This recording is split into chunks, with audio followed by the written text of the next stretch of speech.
چترال سے محترم محمد ظفر صاحب نے سوال کیا ہے۔ سوال ان کا یہ ہے کہ اذان کے وقت یعنی جس وقت اذان ہو رہا ہو اس وقت استنجا وغیرہ کے لیے واش روم وغیرہ جا سکتے ہیں یا نہیں؟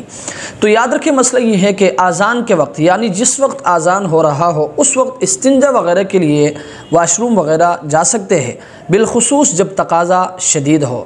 البتہ بہتر یہ ہے کہ جس وقت اذان ہو رہا ہو اس وقت نہ جایا جائے، بلکہ خاموش ہو کر اذان کو سنا جائے اور پھر اذان کا جواب دیا جائے۔ کیوں؟ اس لیے کہ اذان یہ در حقیقت ندائے الہی ہے۔ اس کے ادب اور احترام کا تقاضا یہ ہے کہ آدمی جو کام کر رہا ہو یا جو کام کرنا چاہتا ہو، جس وقت اذان ہو جائے اس کام کو فوراً موقوف کیا جائے، خاموش ہو کر اذان کو سنا جائے اور پھر اذان کا جواب دیا جائے۔ اس لیے بہتر طریقہ یہ ہے کہ جس وقت اذان ہو رہا ہو اس وقت واش روم وغیرہ میں استنجا وغیرہ کے لیے نہ جایا جائے۔ اللہ تبارک و تعالی ہمیں اس مسئلے کو سمجھنے کی توفیق عطا فرمائے۔ والسلام